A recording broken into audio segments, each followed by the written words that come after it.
The Mississippi wind howled through the cracks of the shotgun shack, carrying the scent of damp earth and despair.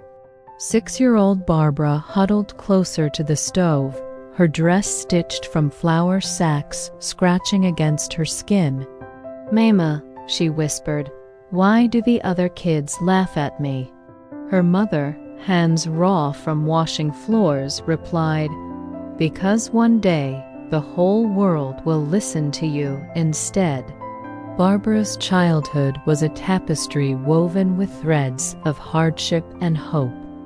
The metallic taste of hunger lingered on her tongue, a constant reminder of the poverty that gripped her family.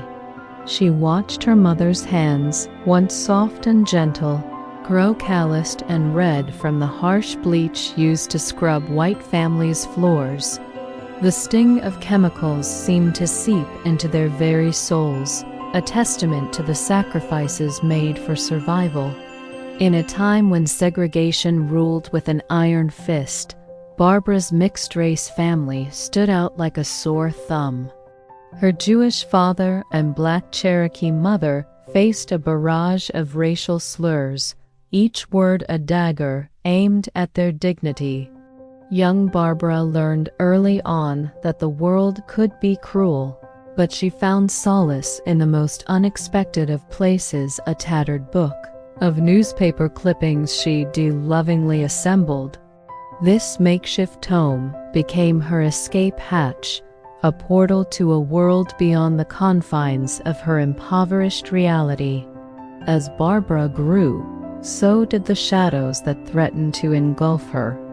At the tender age of 9, a darkness descended that would haunt her for years to come.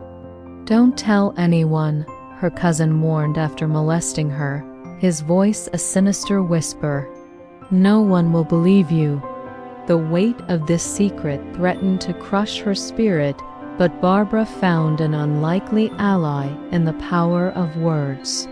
Determined to rise above her circumstances, she threw herself into her studies with a fervor that surprised even herself. It was during a high school debate contest that Barbara's true potential began to shine. Her impassioned speech on why poverty is America's shame not only won her the competition, but also ignited a fire within her that would burn for decades to come. As the 1950s dawned, Barbara set her sights on a career in journalism, her heart set on breaking into the male-dominated world of television news. Fresh out of college, brimming with ambition and armed with her hard-earned degree, she approached NBC with dreams of becoming a reporter. The rejection was swift and brutal. "Women don't belong in newsrooms," they told her, slamming the door on her aspirations. But Barbara Walters was not one to be deterred by closed doors. If she couldn't walk through the front entrance, she'd find a way to slip through the cracks. Taking a secretarial job at a tiny local station, she bided her time, quietly rewriting scripts that men had carelessly discarded. Her keen eye for story and sharp instincts for news began to catch the attention of those around her. It was 1961 when Barbara's persistence and cunning would finally pay off in a big way. As word spread that Soviet leader Nikumtuk was recuperating in a nearby hospital, Barbara saw her chance. With the audacity of youth and the determination of someone with nothing to lose, she snuck into the hospital, evading security and tracking down the Russian leader's room. "You're persistent for a woman," Khrushchev remarked, a mixture of amusement and annoyance in his voice as Barbara cornered him for an impromptu interview. "And you're evasive for a leader," she shot back, her quick wit matching his barb for barb. The resulting clip spread like wildfire, catapulting Barbara into the spotlight long before the concept of going viral existed. It was a turning point, a moment that would define the trajectory of her career and cement her reputation as a force to be reckoned with in the world of journalism. As the 1970s rolled in, Barbara's star continued to rise, but success came with its own set of challenges. The Sea offered her an unprecedented salary, a figure that would make her the highest-paid news anchor in television history. But the offer came with strings attached. They wanted her to tone down her Jewish identity to become more palatable to mainstream America. It was a moment of reckoning for Barbara.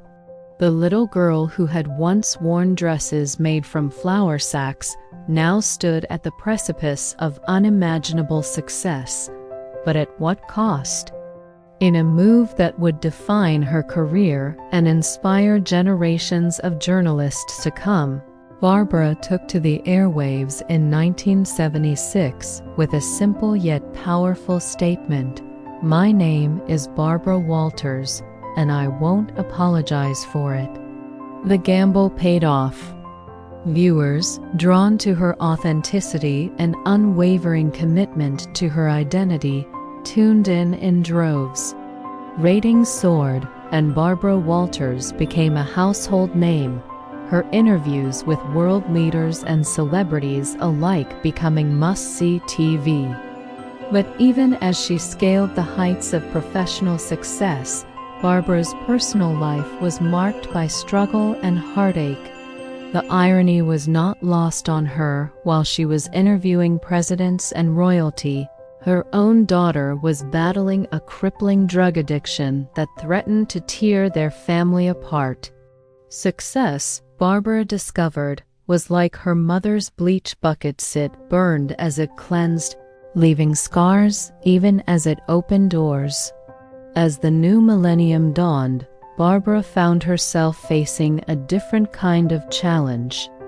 In 2015, she watched helplessly as dementia slowly stole her mother's memories, erasing a lifetime of shared experiences.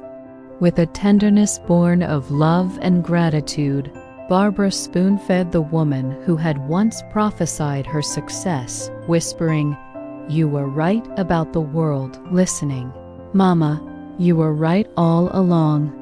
Determined to pay forward the opportunities she had been given, Barbara established a school for girls in Mississippi, each brick of the building engraved with a donor's name.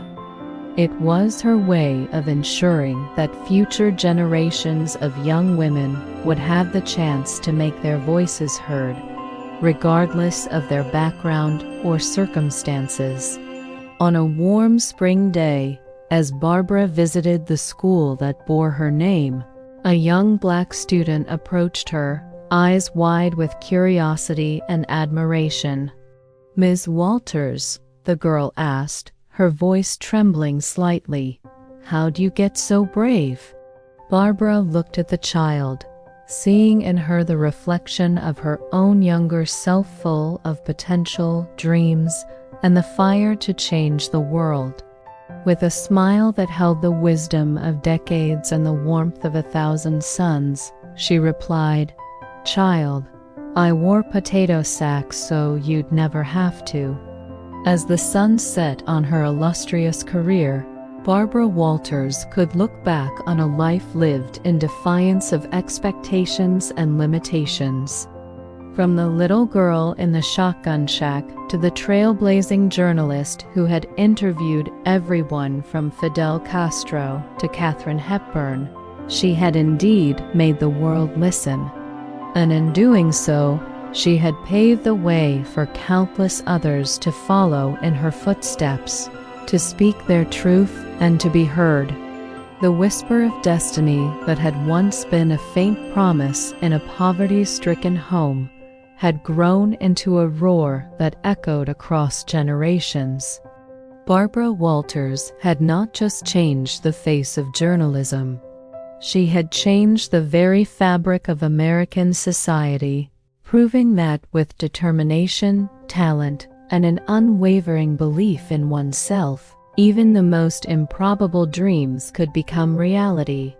As she watched the next generation of young journalists and dreamers take their first steps into the world, Barbara knew that her legacy would live on, not just in the archives of television history, but in the hearts and minds of every person who dared to believe that their voice mattered, that their story deserved to be told. For in the end, that was the true power of Barbara Walters' journey, the reminder that every life, no matter how humble its beginnings, has the potential to change the world.